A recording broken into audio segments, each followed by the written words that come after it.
A very good afternoon, folks. Welcome back to the channel. It's match day. It's Sunday. It's a 3 o'clock kickoff. Celtic versus Hibs at home at Celtic Park. This is a game we need to win. Simple as every single game going into the end of the season in the title. We can't afford to drop points, especially at home. We don't have a home game for just over a month. Our next home game will be at home against Motherwell, which they looked really, really good last night against St. Mirren, which they beat them 5-0. But Hearts won yesterday 1-0 at home to Falkirk. If this is your first time coming across the channel, like and subscribe below would be appreciated. As you see on the screen there, Hibs at home at 3 o'clock. Then Thursday we have Stuttgart away in the Europa League. Then we're off to Ibrox next Sunday, which would be a really difficult game. You know, it's a title race. Rangers are up for it. Hearts are winning. Celtic need to keep the pressure up as we won the other day at Rugby Park. There's no room for complacency. And the talk of the street is, will Martin O'Neill stick to his guns and play Kasper Schmeichel today? Look, if I had my way, I wouldn't be playing Kasper Schmeichel. I've done a segment on the amount of errors he's cost Celtic over the last 12 months. It's ridiculous. It's absolutely ridiculous. This is a keeper who's 39 years of age that can't dive on his left-hand side. Since April 2025, since he picked up that injury for Denmark in the World Cup qualification, he just hasn't been the same keeper. He was out for 5 weeks. There's rumours going around that he's getting injections into his shoulder. We seen it the other night against Stuttgart. The guy is just made of errors. He's made of errors. He's completely washed up. He should not be Celtic's #1 keeper. And you're looking at his recent performances as well.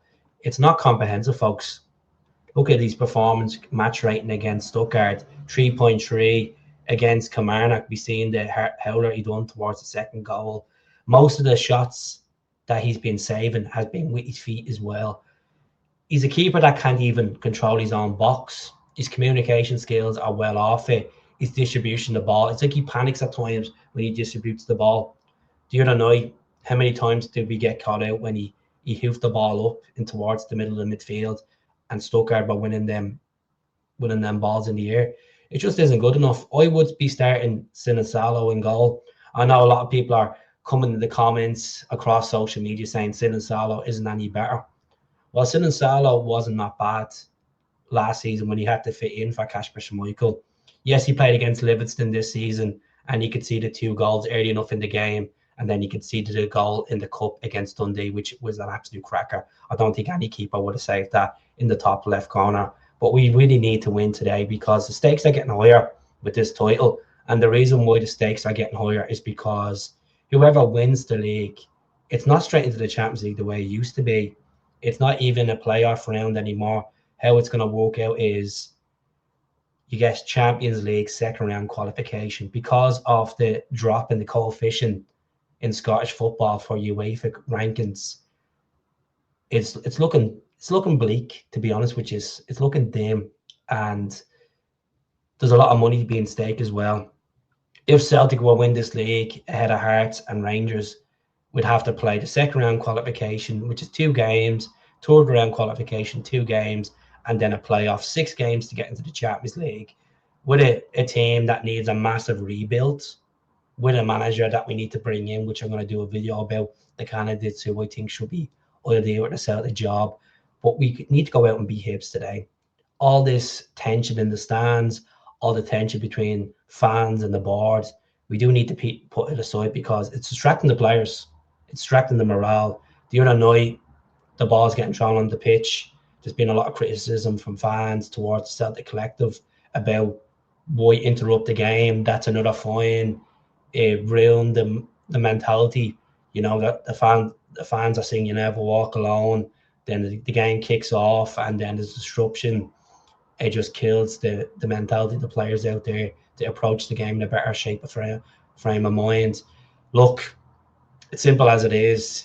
It's been difficult to watch for Celtic fans in the stands, watching at home, dealing with seeing it on social media. The club need to step up and communicate with the collective, with groups like the Green Brigade, and let the Green Brigade back in. I know Mark Hargraves has a problem with 2 individuals, but don't spoil it for everyone else. We need a 12th man in that stadium, because you're going to see it today, to be honest, which is there's more atmosphere at Celtic away games than there is at home games, because fans are going. They want to be there to support the team, but at the same time, they're not cheering the team on to the level they should be. If we're in a title race, be vocal, push your team, not go on like your team is sixth place in the league or nothing to play for. That's what it feels like at times, and it's affecting the players big time. So my starting lineup for the game today, I'm gonna put on the screen there, is I would start SINISALO. I think Schmeichel, too many errors this season. Since the Scottish Cup last year, he's just been an absolute liability in goal. And plus, he's only has 12 clean sheets this season in the league as well. He's conceding a goal every 2 games, or sometimes 2 goals every 2 games. So SINISALO, I would put in goal, give Schmeichel a rest, let him get himself together, because I think his World Cup credentials is more important than Celtic, it feels like, in his eyes. He's been capped for 120 times for Denmark, and he's looking at maybe trying to get into the World Cup, as he has a crucial playoff going up against North Macedonia. Then you have Araujo, which he has been fantastic since he came in from Bournemouth in January. I think he's been a really driving force in the right back position, and it's gonna be a good bit of competition when Alistair Johnson does come back from injury. I would start Srirachi. I think Srirachi looked more productive the other day when he came on against Stuttgart and Tierney. I feel like Tierney, we're getting a half a player there. He's the highest paid player at Celtic, but yeah, he goes missing a lot in games. His distribution of the ball is fantastic, but like getting stuck in, the communication between him and Taneki at times is well off it. I worry about Tierney at times, but Srirachi for me today, Scales is being very, very poor since November, to be honest. And we don't really have much options in the centre back role. You could bring Dane Murray in. You could bring in this guy Benjamin Arthur, which we haven't seen kick a ball for Celtic yet. But Scales was absolutely atrocious during the night alongside Trusty, especially for the second goal in the game. When Stuttgart crossed that ball in, he wasn't man marking, and that's why he scored, and they went into the right corner. Schmeichel couldn't get down for it. Trusty, he's been poor in recent games. The only time Trusty turns up is it when we're playing over in Italy, as we seen last season against Atalanta. He had a fantastic performance against Bologna, but it's just been very inconsistent. I'd be looking at maybe getting rid of him this summer alongside Scales, sorry. Midfield, Rio Atate has been completely off it.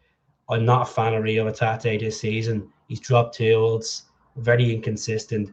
Martin O'Neill did get a spark out of him in his first term when he came in this season, but it's just since then he's just declining as a player. So I bring Oxlade-Chamberlain. I think the Ox should start today. He was ineligible for the Europa League games anyway because of the paperwork, the way when he registered. So Oxlade-Chamberlain needs to dictate that midfield alongside Callum McGregor and Benjamin Negrin. The problem with Negrin is, I think Negrin's more productive on the right wing position when he cuts in and hits on his left. He's more productive pushing more forward than in that midfield role. As you see, Benjamin Negrin has 17 goals in all competitions this season. We need to see more Negrin pushing up. Callum McGregor, I've said it so many times on the channel, folks, he's not a box-to-box midfielder. I think Callum McGregor, in stages of games, goes missing. And yeah, he's the captain, but he hasn't replaced Scott Brown in that role. He's his own character. I feel like we really need a defensive midfielder. I think Callum McGregor is more productive as an attacking midfielder than a defensive midfielder. Let's be honest. Look at the goals he scores from outside the box when he's an attacking midfielder. The wingers, I'd go for Yang. I think Yang was more productive on the right wing when he came on against Stuttgart. I just thought he looked better on the right wing. And to be honest, I think under O'Neill, he's been more productive. So I'd go with Yang. On the left, Taneki, he's been so hot and cold this season since we signed him. But I'd start him ahead of Maeda. I think Maeda is chasing shadows. His head is not in it. He looks like he's checked out alongside Rio Atate. And I'd like to see more from Taneki where he can cut in and hit it, like he done against Kilmarnock. Hit it, test the keeper. There's no point trying to do this 1-2 passes into the box and then try hit it. Test the keeper. Test the keeper. Hibs are not going to roll over today, folks. Hibs have won 2 in the last 5. They were unlucky to lose the Edinburgh Derby, but we need to win today. And then Big Tom up front. Look, we have options on the bench. You could bring James Forrest on. You can bring McKeown on. Bernardo, not really comprehensive and confident with Bernardo, to be honest with you. You can bring Adum on as well. My score predictions for the match today, I'm going to say 1-0 Celtic. I just think we're struggling to put teams away easy enough in the game, especially in the first half. We're not taking our chances. I think Hibs are going to be organised quite well. Gray's going to have them up. So I'm going to say 1-0 Celtic and final prediction. Let us know in the comments, would you start Kasper Schmeichel? Would you go SINISALO? And let us know who would you start up front as well. Nacho's available. Will we play a Nacho? I just don't think he's good enough for Celtic. I think he's too injury prone. Doesn't look fit. His fitness levels is not at it. So do subscribe to the channel, and I'll speak to you all soon. Hell.